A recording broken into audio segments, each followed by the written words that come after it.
Hello all, it's your boy Smiley here. I'm here to talk about the Hyperko 3s from Nike that recently came out. I have never owned a pair of Nike boxing shoes before, so this is going to be a brief review. And the reason why I say brief is because I unfortunately don't have the ability to give it an actual physical test due to the fact that I'm recovering from an operation, so I should be back in action in a week and a half or two. So I just have to take it easy. But I will talk about, of course, the fit, the style, the comfort, the functionality within the shoe. So, and of course I will compare it to my previous boxing shoes. But before I proceed, I just want to show my really cool poster that you guys can see here. I don't know if any of you know the game. Maybe you can pause here and tell me, but it's a game called Returnal. One of my favorite games of all time. I have it for both PC and PS5. And minor side note, I'm actually the 167th rank in Tower of Sisyphus for Returnal on PC. So I think I got like 50 million or something like that. 160, but I dropped since then because I haven't played in a while, but that was my highest rank. So letting y'all know that, yeah. Carrying on. So here's the Nike Hyperko 3. As you can see, the one thing that I really love about this is the look and the feel of it, or I mean the look specifically. And the feel, yeah, the feel, I'll get into the feel very shortly. I don't have a lot of experience with a lot of boxing shoes. The only boxing shoes I've ever used were the Box Hog 2s from Adidas, and I also have a pair of Box Hog 4s. So take from that what you will. I'm not really a boxing shoe expert. But that being said, when I saw these in store, I saw it in black. I didn't even know that they had the 3s out because I just didn't know. It just kind of dropped. I'm like, oh, there's the 3s. Because I was, of course, aware of the part 2s. They're cool. But the thing about the 2s, I've tried them, is that they're very hard to put on, and that's really annoying. And I'll touch upon that subject shortly. But they're really hard to put on, and so I'm like, I can't do this because if I'm putting them on at the gym and then taking them off, it's gonna stress me out and it's gonna be annoying, and I don't want that. And I think it's a bit heavier, so.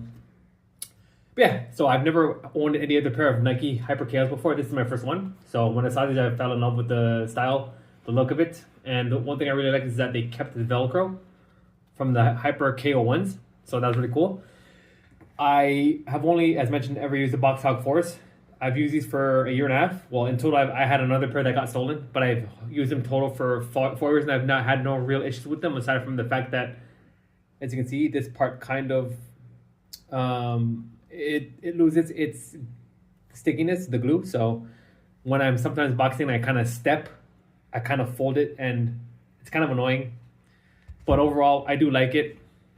I have no issues with it. I don't have any major issues with these shoes. I like the style, but I wanted my first pair of premium boxing shoes because now I'm getting into sparring as well.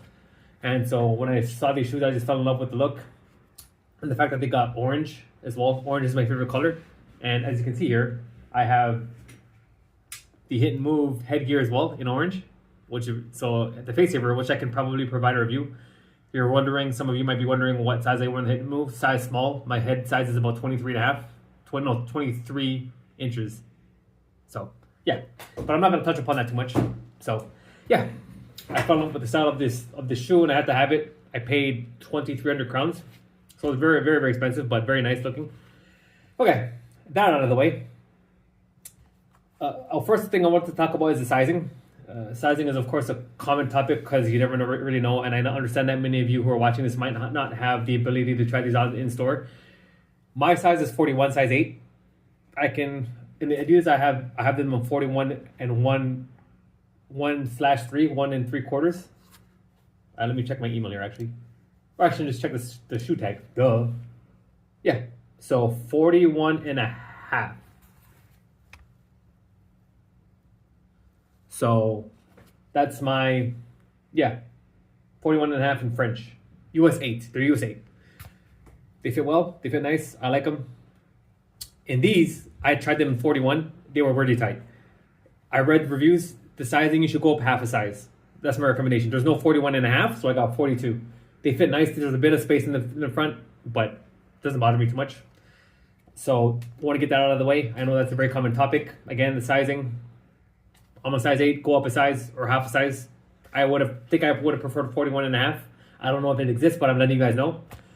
Carrying on, the laces. As you can see, the one thing I really like about these is that they're not too long. And that's one thing I really like, because the one thing I don't like about the Box Hog 4s is that the laces are super long, so I have to wrap it around, and yeah, it's kind of annoying. I keep my Box Hog 4s at the third hole, because if I put it all the way, then it becomes really hard to take off. But with this, they've alleviated that. So if you have laces that are like the circular part when you tie your laces, and that circle sticks out, you can tuck it under here. So they got like a lace. I believe that's what it's for. So you can tape up all the loose laces and not have it flap around and whatnot. They also have these lace holds, which I don't think I'm going to use, because I've tried them on and I don't think I need these, because like I said, the laces aren't too big, and I'm going to keep it at the second hole. You'll see a fit video soon. So that's one topic that I want to touch upon. Another thing was the mesh. The one thing I really like about these shoes is that they have, as you can see here, they have a very breathy meshy material. This will allow for more heat dissipation, of course, and keep your feet cooler. When I see people in boxing gyms, I see some people wearing these really semi-thick socks, and their socks go all up to the calves.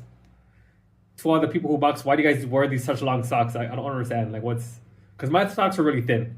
I don't see why you need to wear normal, like, your feet are going to get all sweaty and stinky, and I don't know. So the one thing I really like about these is that, yeah, like I said, it's a very meshy material. Therefore, it allows for more breathability within your feet. That, coupled with thinner socks, it will allow better hygiene. So that's one thing I really like. Another quality that I wanted to touch upon as well was the Velcro at the front. I think it looks really cool, but it's actually to keep your feet stable when you're pivoting.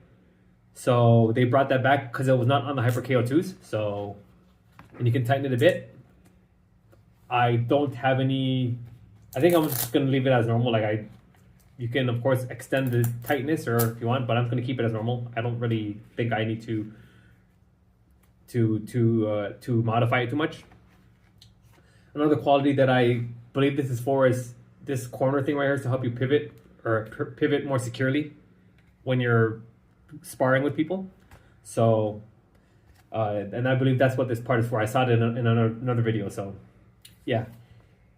Last but not least, I like the fact that these are very lightweight as well. Second to last but not least, I like that they're very lightweight. I work in an office, and I've been having an internal debate with myself on should I go home and then go to my boxing class, or should I bring my boxing stuff to my work and then go from the office to the boxing gym?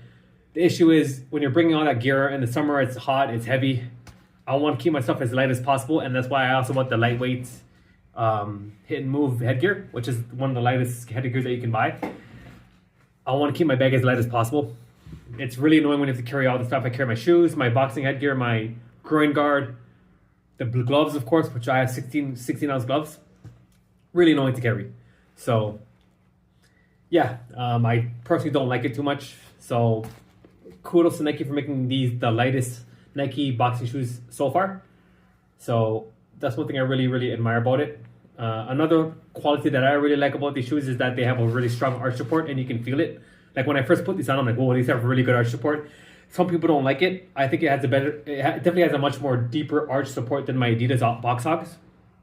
So I personally prefer it like that. I like because both my feet have arches. So take from that what you will. They have a really strong arch support. So if you have flat feet, very flat feet, I'm not sure if you're gonna like these a lot. But if you have semi-high arches to high arches, then you'll like it. I think you'll like it. So, but I can't really show you, or can I? Yeah, I can't really show you, but yeah, they have strong arch support. And yeah, overall, again, apologies, I can't really give a proper test. I'll probably upload it in the future, but I'm recovering right now. But overall, I give the look 9.5 out of 10. I love the colorway. Orange is my favorite color, so when I saw these on the shelf, I like them. I personally think they look better than the Hyperko 1s and the Hyperko 2s, but take from that what you will. It's purely opinion. So